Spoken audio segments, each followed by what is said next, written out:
S, ನಾವು ಉಮೇಶ್ ಗೌಡ್ರನ್ನ ಮಾತಾಡ್ತೀನಿ.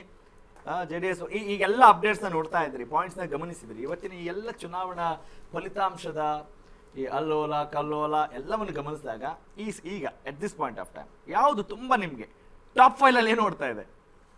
ಏನಂದರೆ ಇಡೀ ರಾಜ್ಯದಲ್ಲಿ, ಇಡೀ ರಾಷ್ಟ್ರದಲ್ಲಿ ಈಗ ಒಂದು BJP ಅಲೆ ಏನಿದೆ, ಮೋದಿ ಅವರ ಅಲೆ ಸುನಾಮಿ ಥರ ಓಡ್ತಾ ಇದ್ದಿದ್ದು. ಮೋದಿ ಅವರ ಅಲೆ ಕಾಂಗ್ರೆಸ್ಸು ಇಡೀ ರಾಜ್ಯದಲ್ಲಿ, ಇಡೀ ರಾಷ್ಟ್ರದಲ್ಲಿ ಅಳಿಸಿ ಹೋಗುವಂಥ ಹಂತಕ್ಕೆ ಬಂದು ನಿಂತಿದೆ. ಕೆಲವು 1-2-3 ರಾಜ್ಯವನ್ನು ಹೊರತುಪಡಿಸಿದ್ರೆ. ಔಟ್ ಆಫ್ ಕ್ಯೂರಿಯಾಸಿಟಿ ಇಂಟರ್ವ್ಯೂನ್ ಆಗ್ತಾ ಇದ್ದೀನಿ. ಹೇಳಿ.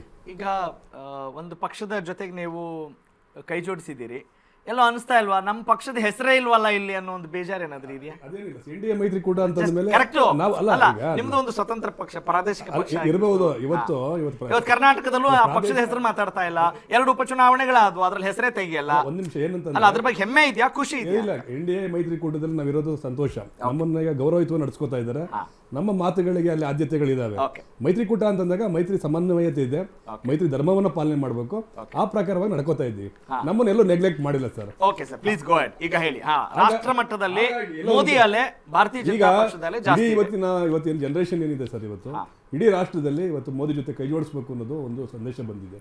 ನೋಡಿ, ಇವತ್ತು 4-5 ಚುನಾವಣೆಗಳು ನಡೆದಿದೆ 5 ರಾಜ್ಯದಲ್ಲಿ. ಇವತ್ತು ನೋಡಿ, ಪಶ್ಚಿಮ ಬಂಗಾಳದಲ್ಲಿ ಅಲ್ಲಿ ಏನೆಲ್ಲ ಯುದ್ಧನೇ ನಡೆದೋಯ್ತು. ಒಂದು ಸ್ಟೇಟ್ ವರ್ಸಸ್ ಸೆಂಟ್ರಲ್ ಆಗೋಯ್ತು. ಅದು ಅವ್ರ ಪರ್ಸನಲ್ ಆಗಿ ತಗೊಂಡ್ಬಿಟ್ರು. ಯಾರು, ಮಮತಾ ಬ್ಯಾನರ್ಜಿ ಅವರು. ಎಸ್, ಅದೇವರು ಯಾವ ತರ ಅಂತಂದ್ರೆ ಇದು ಪರ್ಸನಲ್ ಅಂತ ತಗೊಂಡ್ರು. ಸಣ್ಣ ವಿಷಯಕ್ಕೂ ಸುಪ್ರೀಂ ಕೋರ್ಟ್ ಹೋಗೋರು. ಅವರಿಗೆ ಕಾನ್ಸ್ಟಿಟ್ಯೂಷನಲ್ ಮೆಷಿನರೀಸ್ ಬಗ್ಗೆ ನಂಬಿಕೆನೇ ಬರಲಿಲ್ಲ. ಅಲ್ಲ, ಕಂಟಿನ್ಯೂಸ್ ಆಗಿ 3 ಟರ್ಮ್ಗಳು. ಹೌದು ನೋಡಿ ಸರ್, ಅಲ್ಲಿ 1947ರಿಂದ 75ವರೆಗೆ ಕಾಂಗ್ರೆಸ್ ಅಧಿಕಾರದಲ್ಲಿ ಇದ್ದಿದ್ದು. ಅದು ಏನೋ ಒಂದು ಸುಸೂಚಿತವಾದಂತ ಒಂದು ವರ್ಗ ಇದೆ ಅಲ್ಲಿ. ಅದು ಸೇಫರ್ ರಾಜಕಾರಣವನ್ನು ಮಾಡ್ತು. 75ರಿಂದ ಅದನ್ನ ಎಲಾಬ್ರೇಟ್ ಮಾಡಿ. 47ರಿಂದ 75ವರೆಗೆ ಕಾಂಗ್ರೆಸ್ ಅಧಿಕಾರಕ್ಕೆ ಬಂದಿದ್ದಲ್ಲಿ, ಅದೇ ಅಧಿಕಾರ ನಡೆಸಿದ್ದೆ. ಅದಾದ್ಮೇಲೆ ಏನ್ ಮಾಡ್ತು, ನೆಕ್ಸ್ಟ್ ಎಡಪಂಥೀಯರು ಬಂದ್ರಲ್ಲಿ, ಜ್ಯೋತಿ ಬಸ್ ಇರ್ಬೋದು, ಅಲ್ಲಿಂದ ನಮ್ಮ ಇನ್ನೊಬ್ರು ಬುದ್ಧದೇವ ಭಟ್ಟಾಚಾರ್ಯ ಇರ್ಬೋದು. ಅವರು ಒಂದಷ್ಟು 35-40 ವರ್ಷಗಳ ಕಾಲ ನಡ್ಸ್ಕೊಂಡ್ಬಂದ್ರು. ಅದಾದ್ಮೇಲೆ ಇವರು 15 ವರ್ಷಗಳು ನಡೆಸಿದ್ದಾರೆ. ಈಗ ಇವರು ಅನೇಕ ವೈಫಲ್ಯಗಳಿದಾವೆ ಇವರು ಸೋಲಿಕ್ಕೆ. ಈ ಸಲ ಏನಾಯ್ತು ಇಲ್ಲಿ, ಇವರು ನಮ್ಮ ಇರ್ಷಾದ್ ಅವ್ರು ಹೇಳ್ತಾರೆ, ಕಾಂಗ್ರೆಸ್ ನಮ್ಮನ್ನ ಬಹಳ ಅಪ್ಕತ್ತದೆ, ನಾವು ಅವ್ರು ಅಪ್ಕೋತಾ ಇದೀವಿ, ನಮಗೆ ಬಹಳ ಅವರು ಸೆಕ್ಯೂರಿಟಿ ಕೊಡ್ತಾ ಇದ್ದಾರೆ. ಹಂಗಾರೆ ಬೇರೆ ಯಾರು ಕೊಡ್ತಾ ಇಲ್ವಾ? ಈ ಭಾರತ ದೇಶದಲ್ಲಿ ಇರುವಂತ ಎಲ್ರಿಗೂ ಎಲ್ಲ ಪಕ್ಷಗಳು ಸಂವಿಧಾನ ಸಮಾನತೆಯನ್ನ ಕೊಡ್ತಾ ಇದೆ. ಆಮೇಲೆ ನೀವು ಆನ್ಸರ್ ಮಾಡಿ. ನಾನು ಹೇಳ್ತಾ ಇರೋದು, ರಾಜಕೀಯ ಪಕ್ಷಗಳು ಯಾವ ಅಧಿಕಾರಕ್ಕೆ ಬರಲಿ, ಮುಸ್ಲಿಮರನ್ನ ಓಡಿಸಿದಾರ ಭಾರತದಿಂದ? ಅಲ್ಲ, ಹೇಳಿದ ಆಸ್ತಿ ಹಕ್ಕನ್ನು ಅಲ್ಲ, ಅವ್ರಿಗೆ ಇನ್ನೂ ಅಲ್ಲ, ಏನಕ್ಕೆ ಅಂದ್ರೆ ಅವರು ಅಭದ್ರತೆ ಕಾಣಿಸುತ್ತೆ ಬೇರೆ ಪಕ್ಷದ ಜೊತೆ ಹೋದ್ರೆ ಅನ್ನೋ ಮನಸ್ಥಿತಿ. ಅಲ್ಲ, ಒಂದ್ ನಿಮಿಷ, ನೀವು ಅದು ಹೇಳ್ಬಾರ್ದು. ಅದನ್ನ ಏನಂತ ಕಾಂಗ್ರೆಸ್ನವ್ರು ಮಾತ್ರ ನಮಗೆ ನಾವು ಅಪ್ಕೊಡ್ತಾರೆ, ಮುದ್ದಾಡ್ತಾರೆ.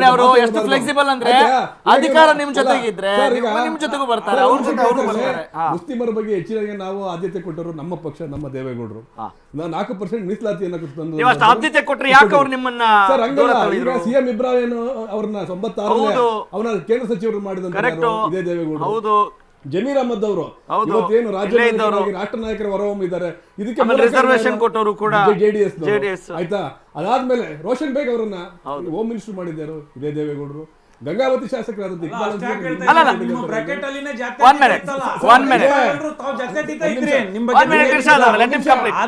ಅತಿಯಾಗಿ ಪ್ರೀತಿಸಿದವರು ನಾವು, ಆದ್ರೆ ನೀವು ನಮಗೆ ಏನಂತಂದ್ರೆ ನಾವು ಬಿಜೆಪಿ ಜೊತೆ ಹೋಗಿದ್ದೀವಿ ಅನ್ನೋ ಒಂದೇ ಒಂದು ಕಾರಣಕ್ಕೋಸ್ಕರವಾಗಿ ನೀವೆಲ್ಲ ಹೌದಲ್ಲ, ನೀವು ನಿಮ್ಮ ತಪ್ಪನ್ನ ಒಪ್ಕೋಬೇಕಲ್ಲ. ನೀವು ಅಷ್ಟೊಂದು ಪ್ರೀತಿ ಮಾಡ್ತೀವಿ, ಇವ್ರು ಬರ್ತಾ ಇಲ್ಲ ಅಂತ ಹೇಳಿದ್ರೆ ನೀವು ಜನರನ್ನ, ಮತದಾರರನ್ನ ಹೇಳಕ್ಕಾಗತ್ತ, ಅವ್ರ ಮೇಲೆ ಗೂಬೆ ಕೂರ್ಸಕ್ಕಾಗಲ್ಲ. ಅವ್ರು ಏನ್ ಮಾಡಿದ್ದಾರೆ ಗೊತ್ತಾ ಸರ್? ನೀವು ನಿಮ್ಮಲ್ಲಿ ಫೈಂಡ್ ಔಟ್ ಮಾಡ್ಕೋಬೇಕಲ್ಲ. ಅವ್ರಿಗೆ ನಾವು ಅವ್ರ ಜೊತೆ ಹೋಗಿದ್ದೀವಿ, ನಮ್ಮ ಸಮುದಾಯಕ್ಕೆ ಅಭದ್ರತೆ ಕಾಡ್ತದೆ ಅನ್ನೋ ಒಂದು ಭಾವನೆ ಇದೆ. ಇದುವರೆಗೂ ನಾವು ಸಮುದಾಯವನ್ನ ನಾವತ್ತು ಟಾರ್ಗೆಟ್ ಮಾಡಿಲ್ಲ. ನಾನು ಹೇಳ್ತಾ ಇದ್ದೀನಿ, JDS ವಕ್ತಾರರಾದಂತ ಉಮೇಶ್ ಗೌಡ್ರಿಗೆ JDS ಗೆ ಅಭದ್ರತೆ ಕಾಡ್ತಾ ಇದೆ. ನಾವು ಭಾರತೀಯ ಜನತಾ ಪಕ್ಷದ ಜೊತೆ ಗುರುತಿಸ್ಕೊಂಡ್ಬಿಟ್ಟಿದೀವಿ. ಈಗ ಅಲ್ಪಸಂಖ್ಯಾತರು ಅತಿ ಹೆಚ್ಚು ಸಂಖ್ಯೆಯಲ್ಲಿ ಇರೋದ್ರಿಂದ ಮುಸ್ಲಿಂ ಬಾಂಧವರು ಅವ್ರ ವೋಟ್ನ ಹೆಂಗಪ್ಪ ಪಡ್ಕೊಳ್ಳೋದು ಅನ್ನೋ ಭದ್ರತೆ ನಿಮಗೆ ಇಲ್ಲ. ಈಗಲೂ ಸರ್, ಈಗ ಗ್ರಾಮೀಣ ಪ್ರದೇಶದಲ್ಲೇ ಮುಸಲ್ಮಾನ ಬಾಂಧವರು ನಮ್ಮ ಜೊತೆ ಇದ್ದಾರೆ.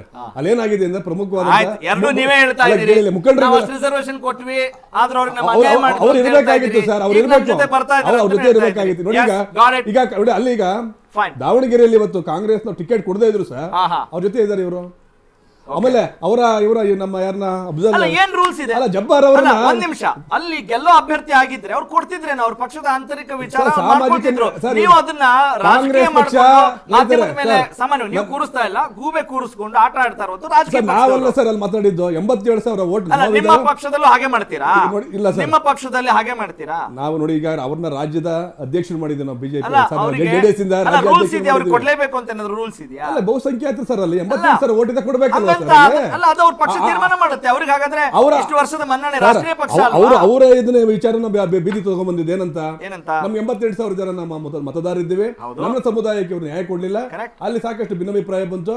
ಜಮೀರ್ ಅಹಮದ್ ಅವ್ರಿಗೆ ಹೋಗ್ಲೇ ಇಲ್ಲ, ಕೊನೆ ಟೈಮಲ್ಲಿ ಹೋಗಿ ಊಟ ಮಾಡ್ಕೊಂಡ್ ಬಂದ್ರು, ಕಬಾಬ್ ತಿನ್ಕೊಂಡ್ ಬಂದ್ರು, Okay. ಏನ್ ಮಾಡ್ಕೊಂಡ್ ಬಂದ್ರು, ಚುನಾವಣಾ ಪ್ರಚಾರ ಮಾಡಿದ್ರಲ್ಲ. ಅಲ್ಲ ಕರೆಕ್ಟ್. ಆಮೇಲೆ ಅವರ ಅಲ್ಲ ಈಗ ನಿಮ್ಮ ಪಕ್ಷದಲ್ಲಿ ಹೇಗೆ ನಡೀತಾ ಇದೆ? ನಜೀರ್ ಅವ್ರನ್ನ ಕಿತ್ತಾಕ್ತಾರೆ, ಅವ್ರನ್ನ ರಾಜೀನಾಮೆ ಅಲ್ಲ ಕೊಡಿಸ್ತಾರೆ. ಅವರು ಅದನ್ನ ಹೇಳ್ತಿದ್ದಾರೆ, ಜಬ್ಬಾರ್ ಅವ್ರು ನಮ್ಮ ರಾಜೀನಾಮೆ ಪಕ್ಷದಲ್ಲಿ ಕೊಡಿಸ್ತಾರೆ. ಶಿಸ್ತನ್ನ ಕಾಪಾಡದೆ ಹೋದ್ರೆ ಆಯ್ತು ನಾವು ಸರ್, ಆಕ್ಷನ್ ತಗೊಳ್ತೀವಿ ಆಯ್ತು ಅಂತಾರೆ ಸರ್, ಅವರು. ಆಯ್ತು ಸರ್, ನೀವು ಅದನ್ನೇ ಅಲ್ಪಸಂಖ್ಯಾತ ಘಟಕವನ್ನ ವಿಸರ್ಜನೆ ಮಾಡ್ತಾರಲ್ಲ ಸರ್, ಇನ್ನೂ ಅವ್ರು ಕಾಂಗ್ರೆಸ್ ಜಪ ಮಾಡ್ತಾ ಈಗ ಇದ್ದಾರೆ. ಹಂಗಾರೆ ನೀವು ಖುಷಿಯಾಗಿರ್ಬೇಕಲ್ವಾ? ಈಗ ಖುಷಿಯಾಗಿರ್ಬೇಕು. ನೀವು ಭಾರತೀಯ ಜನತಾ ಪಕ್ಷದ ಜೊತೆ ನೀವು ಒಪ್ಕೊಂಡಿದ್ದೀರಿ, ಪ್ರೀತಿ ಮಾಡ್ತಾ ಇದ್ದೀರಿ. ಅವ್ರು ಯಾಕೆ ಈಗ ನೆಗೆಟಿವ್ ಶಾಡ್ ಯಾಕೆ ತೋರಿಸ್ಬೇಕು? ಬಿಜೆಪಿ ಈಗ ತೋರಿಸಬಾರ್ದು. ಅವರು ಈಗ ಬಹುಸಂಖ್ಯಾತರನ್ನ ಪ್ರೀತಿಸಿ ಒಂದೇ ಕಾರಣಕ್ಕೋಸ್ಕರವಾಗಿ ಈಗ ಅವರು ನಕಾರಾತ್ಮಕ ಭಾವನೆಯನ್ನು ಉಮೇಶ್ ಗೌಡ್ರ ತೆಗಿಬೇಕು. ಜೆಡಿಎಸ್ ವಕ್ತಾರರ ಒಂದು ಸಾರಾಂಶ ಏನು ಅಂತ ಹೇಳಿದ್ರೆ ಅವರ ರಿಯಾಕ್ಷನ್ ಅಲ್ಲಿ ಓವರ್ ಆಲ್ ಸದ್ಯಕ್ಕೆ ನೋಡ್ತಾ ಇದ್ರೆ ಮೋದಿ ಅಲೆ ಇನ್ನೂ ಕೂಡ ಜಾಸ್ತಿ ಇದೆ, ಎಲ್ಲೂ ಕಮ್ಮಿ ಆಗಿಲ್ಲ. ಭಾರತೀಯ ಜನತಾ ಪಕ್ಷಕ್ಕೆ ತನ್ನದೇ ಆದ ಮಾನ್ಯತೆ ಇದೆ. ನಾವು ಅವ್ರ ಜೊತೆ ಕೈ ಜೋಡಿಸಿರೋದು ನಾವು ಸೇಫ್ ಆಗಿದ್ದೀವಿ ಅನ್ನೋದು ನಾವು ತೆಗೆದುಕೊಳ್ಬೇಕಾದಂತ ಅಂಶ ಅನ್ನೋದನ್ನ ಸ್ಪಷ್ಟವಾಗಿ ಹೇಳ್ತಾ ಇದ್ದಾರೆ. ರಾಷ್ಟ್ರದ ಅಭಿವೃದ್ಧಿ ವಿಚಾರದಲ್ಲಿ ನಾವು ಕೈ ಜೋಡಿಸಿದೀವಿ ಸರ್. ಅದರಲ್ಲಿ ಇರ್ಷಾದ್ ಅವ್ರನ್ನ ಮಾತಾಡ್ಸೋಣ. ಅದಕ್ಕಿಂತ ಮುಂಚಿತವಾಗಿ ಮತ್ತೊಂದು ಬ್ರೇಕಿಂಗ್ ಅಪ್ಡೇಟ್. ಎಸ್ ರೋಜಾ, ಬಿಜೆಪಿ ಕಾರ್ಯಕರ್ತರಿಗೆ ನನ್ನ ಸಲಾಂ ಅಂದ್ರು ಪ್ರಧಾನಿ ಮೋದಿ. ಇದು ಸುಮಾರು ವರ್ಷಗಳಿಂದ ಶ್ರಮಿಸಿದ ಬಿಜೆಪಿ ಕಾರ್ಯಕರ್ತರ ಶ್ರಮಕ್ಕೆ ಸಂದಂತಹ ಜಯವಾಗಿದೆ. ಬಿಜೆಪಿ ಮೇಲೆ ಭರವಸೆ ಇಟ್ಟಂತಹ ಜನರಿಗೆ ಅತ್ಯುತ್ತಮ ಆಡಳಿತವನ್ನ ನೀಡೋದಕ್ಕೆ ಬದ್ಧ. ಬಂಗಾಳದಲ್ಲಿ ಬಿಜೆಪಿಯ ಜಯ ಭೇರಿಗೆ ಮೋದಿ ಮೊದಲ ಪ್ರತಿಕ್ರಿಯೆ ರಿಯಾಕ್ಟ್ ಮಾಡಿದ್ದಾರೆ. ಫಸ್ಟ್ ಟೈಮ್ ಪಶ್ಚಿಮ ಬಂಗಾಳದಲ್ಲಿ ಕಮಲ ಅರಳಿದ್ದಕ್ಕೆ ಮೋದಿ ಫಿದಾ ಆಗೋಗಿದ್ದಾರಂತೆ. ರಿಯಾಕ್ಟ್ ಮಾಡಿದ್ದಾರೆ. ಬಿಜೆಪಿಗೆ ಗೆಲುವಿನ ಹುಮ್ಮಸ್ಸಿನಲ್ಲಿ ಮೋದಿ ಫಸ್ಟ್ ಪ್ರತಿಕ್ರಿಯೆಯನ್ನ ಕೊಟ್ಟಿರುವಂತದ್ದು. ಬಿಜೆಪಿ ಕಾರ್ಯಕರ್ತರಿಗೆ ನನ್ನ ಸಲಾಂ ಅಂತ ಹೇಳ್ತಾ ಇದ್ದಾರೆ ಪ್ರಧಾನಿ ಮೋದಿ. ಒಟ್ನಲ್ಲಿ ಕಾಂಗ್ರೆಸ್ ಯಾವಾಗ ತನ್ನ ತಪ್ಪುಗಳಿಗೆ ತನ್ನ ಗಾಯಕ್ಕೆ ಮುಲಾಮ್ ಯಾವಾಗ ಹಚ್ಚುತ್ತೆ ಅಂತ ಈಗ ಸಲಾಂ ಹೊಡಿತಾ ಇದ್ದಾರಲ್ಲಿ. ಈಗ ನೋಡಿ, ಇಂಥ ದೊಡ್ಡ ಲಾಸ್ ಅಂತ ಅನ್ಸಿದ್ಯಾ? ಈಗ ನಾವು ಬೇರೆ ಬೇರೆ ರಾಜಕಾರಣಿಗಳ ಜೊತೆ ಎದುರಾಳಿ ಪಕ್ಷದ ವಕ್ತಾರರಿಗೆ ನಾವು ಜೋರಾಗಿ ಮಾತಾಡಿ ನಮ್ಮದೇ ಸರಿ ಇದೆ ಅಂತ ಹೇಳ್ಕೋಬೋದು, ಅದಕ್ಕೆ ಹಕ್ಕಿದೆ, ಸ್ವಾತಂತ್ರ್ಯ ಇದೆ. ಆದರೆ ಅಲ್ಟಿಮೇಟ್ ನಿಮಗೆ ಹೈಕಮಾಂಡ್ ಕೈಕಮಾಂಡ್ ಅಷ್ಟೇ ಅಲ್ಲ, ರಾಜ್ಯದ ಜನ, ದೇಶದ ಜನ, ಮತದಾರರು ಅವರನ್ನ ದೃಷ್ಟಿಯಲ್ಲಿಟ್ಕೊಂಡು ನಿಮ್ಮ ಪಕ್ಷ ಏನು ಸುಧಾರಣೆ ಮಾಡ್ಕೊಳ್ಬೇಕಾಗಿದೆ ಅಂತ ಅನಿಸಿದೆ, ಯಾವ ರೀತಿ ಚಿಂತನ ಮಂಥನ ಮಾಡ್ಕೊಳ್ಬೇಕು, ಯಾವುದೆಲ್ಲ ನಿಮ್ಗೆ ಸವಾಲಾಗಿದೆ, ಯಾವ ನಿಮ್ಮ ಆಂತರಿಕ ಭಿನ್ನಮತವನ್ನು ಸರಿಪಡಿಸಿಕೊಂಡ್ರೆ ನಮ್ಗೆ ಒಳಿತಾದೀತು ಅನ್ನೋ ಭಾವನೆ ಏನಾದರೂ ಇದೆಯಾ? ಆ ಚರ್ಚೆಗೆ ಏನಾದರೂ ಅವಕಾಶ ಇದೆಯಾ? ನೋಡಿ, ನಮಗೆ ನಮ್ಮ ವಿರೋಧಿ ಯಾರು ಅನ್ನೋದು ನಮಗೆ ಸೈದ್ಧಾಂತಿಕ ಒಂದು ಸ್ಪಷ್ಟ ನಿಲುವು ಇದೆ. ಚುನಾವಣೆಗಳು ಗೆಲ್ಲೋದು ಒಂದೇ ಮಾನದಂಡ ಅಲ್ಲ. ಚುನಾವಣೆಗಳು ಬರ್ತವೆ ಹೋಗ್ತವೆ. ಚುನಾವಣೆಗಳು ನಾವು ರಾಜಕಾರಣ ಮಾಡಲ್ಲ. ನಾವು ರಾಜಕಾರಣ ಮಾಡೋದು ಈ ದೇಶದ ಜನರಲ್ಲಿ ಏನು ಸಂವಿಧಾನದ ಆಶಯಗಳಿದೆ, ಆ ಆಶಯಗಳಿಗೆ ಅನುಗುಣವಾಗಿ ಭಾರತ ದೇಶದ ವಾತಾವರಣ ಕಲುಷಿತ ಆಗಿದೆ. ಇವತ್ತು ದೇಶದ ರಾಜಕಾರಣ ಚುನಾವಣೆನೇ ಅಲ್ಟಿಮೇಟ್, ಅದೇ ಮಾನದಂಡ ಅಲ್ಲ. ಮಾನದಂಡ ಕರೆಕ್ಟ್. ನಾನು ಎಕ್ಸಾಮ್ಗೆಲ್ಲ ಬೆಲೆ ಕೊಡಲ್ಲ, ನಾವು ಓದೋದಷ್ಟು ನಮ್ ಕೆಲಸ, ಎಕ್ಸಾಮ್ ಪಕ್ಕಕ್ಕೆ ಇಡ್ತೀನಿ ಅಂದ್ರೆ ಚುನಾವಣೆಗಳು ನಾವು 60 ವರ್ಷ 70 ವರ್ಷದ ರಾಜಕಾರಣದಲ್ಲಿ ಸುಮಾರು ಚುನಾವಣೆಗಳು ನೋಡಿದೀವಿ. ನಾವು ಇಡೀ ಭಾರತ ದೇಶವ ಇಡೀ ಎಲ್ಲ ರಾಜ್ಯಗಳಲ್ಲೂ ಸರ್ಕಾರವನ್ನ ಮಾಡಿದೀವಿ. ಅರ್ಥ ಆಯ್ತಲ್ಲ? ಅಲ್ಲ ಪ್ರೆಸೆಂಟ್ ಹಾಗಿಲ್ವಲ್ಲ ಅನ್ನೋದಲ್ಲ, ಅದಿಲ್ಲ ಕರೆಕ್ಟ್. ಇವಾಗ ಚುನಾವಣೆಗಳು ನಾವು ಹೋಗಿ ಫೈಟ್ ಮಾಡ್ತೀವಿ. ಫೈಟ್ ಮಾಡಿದ ಮೇಲೆ ಜನರ ಏನ್ ಮ್ಯಾಂಡೇಟ್ ಬರುತ್ತೆ, ಜನಾದೇಶ ಬರುತ್ತೆ, ಅದಕ್ಕೆ ತಲೆ ಬಾಗ್ತೀವಿ. ಆದರೆ ಇವತ್ತು ನಾವು ಬರೀ ಇಲೆಕ್ಷನ್ ಗೆಲ್ಲೋ ಮುಖಾಂತರ ಒಂದು ವಾಮ್ ಮಾರ್ಗ ಇವತ್ತು ನಮ್ಮ ಬಿಜೆಪಿ ಅವರು 22 ಸರ್ಕಾರಗಳು, ಜನಪ್ರಿಯ ಸರ್ಕಾರಗಳು, ಜನರಿಂದ ಚುನಾಯಿತರಾದಂಥ ಸರ್ಕಾರಗಳನ್ನು ಬೀಳಿಸಿ ವಾಮ್ ಮಾರ್ಗದ ಮುಖಾಂತರ ಅವರು ಬೇರೆ ಸರ್ಕಾರಗಳನ್ನು ತಂದರು. ಅವ್ರಿಗೆ ಅವ್ರದೇ ಆದಂತ ಈಗ ಚುನಾವಣೆ ಗೆಲ್ಲೋದೇ ಒಂದು ಈಗ ಮಾನದಂಡ ನೀವು ಆಗಿತ್ತು. ಯಾವ ಮಾರ್ಗದಲ್ಲಿ ಅರ್ಥ one ನಿಮಿಷ, ಆಯ್ತಲ್ಲ? one minute, ಅರ್ಥ I will ಆಯ್ತಲ್ಲ? ask him.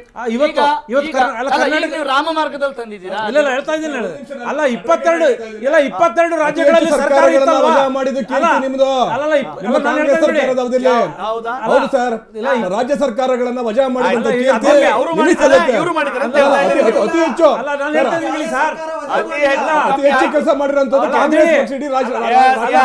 ನಾನು ಹೇಳ್ತಾ ಇರೋದು ಒಂದು ಚುನಾಯಿತ ಸರ್ಕಾರ, ಜನರಿಂದ ಚುನಾಯಿತ ಸರ್ಕಾರವನ್ನ ತಾವು ಅಧಿಕಾರದ ಹಪಾಹಪಿಗೋಸ್ಕರ ಎಲ್ಲೋ ಒಂದ್ ಕಡೆ ಕಾಂಗ್ರೆಸ್ ಮುಕ್ತ ಮಾಡಬೇಕು, ವಿರೋಧ ಪಕ್ಷ ಮುಕ್ತ ಮಾಡಬೇಕು ಅನ್ನೋ ಮನಸ್ಥಿತಿಯಿಂದ ತಾವು ಬೀಳಿಸುವಂತ ಕೆಲಸವನ್ನ ಮಾಡಿದ್ರಿ.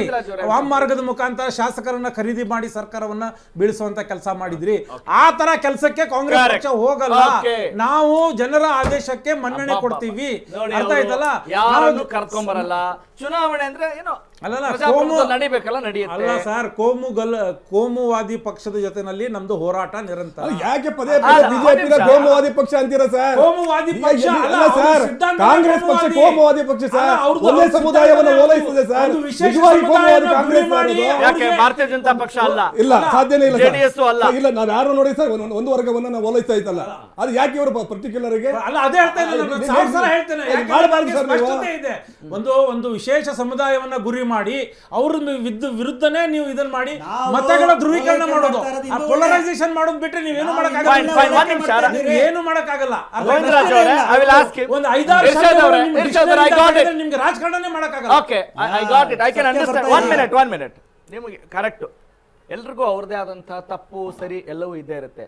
ಈಗ ಅನಲೈಸ್ ಮಾಡುವಾಗ ನಮ್ಮ ತಪ್ಪುಗಳನ್ನ ಕಂಡ್ರೆ ಅದನ್ನು ಒಪ್ಪಿಕೊಂಡ್ರೆ ಆಗುವಂತ ಅನಾಹುತ ಏನು? ಅಲ್ಲ, ನಾವು ತಪ್ಪುಗಳು ನೋಡಿ, ಯಾಕೆ ರಾಜಕಾರಣದಲ್ಲಿ ಸಾಧ್ಯ ಆಗಲ್ಲ? ಯಾಕಾಗಲ್ಲ? ಆಗತ್ತೆ. ನಮ್ಮ ತಪ್ಪುಗಳು ನಾವು ಆತ್ಮಾವಲೋಕನ ಮಾಡ್ಕೋತೀವಿ. ಎಲ್ಲಿ ತಪ್ಪಾಗಿದೆ, ಜನರು ಸ್ಪಂದಿಸುವ ಸಮಯದಲ್ಲಿ, ಜನರ ಹತ್ರ ಹೋಗೋ ಸಮಯದಲ್ಲಿ ನಮ್ಮಿಂದ ಏನ್ ಪ್ರಾಬ್ಲಮ್ ಈ ಮೂಲಕ ನೀವು ಜನರ ಹತ್ರ ಹೋಗೋಕೆ ನೀವು ಡಿಬೇಟ್ ಮಾಡ್ತಾ ಇರೋದು. ಜನ ನಮ್ಗೆ ಯಾಕೆ ತಿರಸ್ಕಾರ ಮಾಡಿದ್ರು, ಜನ ಏನಿರ್ಬೋದು, ಕಾರಣ ಏನಿರ್ಬೋದು? ಅದ್ರ ಬಗ್ಗೆ ನಾವು ನೋಡಿ, ಅದರ ಬಗ್ಗೆ ನಮ್ಮ ನಾಯಕರು, ನಮ್ಮ ಶೀರ್ಷ ನಾಯಕತ್ವ ಕೂತ್ಕೊಳ್ಳುತ್ತೆ, ಪರಾಮರ್ಶೆ ಮಾಡುತ್ತೆ, ಚರ್ಚೆ ಮಾಡಿ ಅದ್ರ ಪ್ರಕಾರ ಓಕೆ, ಇದನ್ನ ಒಂದು ಸಂವಾದವಾಗಿ ಮಾಡೋಣ, ಆರೋಗ್ಯಕರ ಚರ್ಚೆ ಮಾಡೋಣ.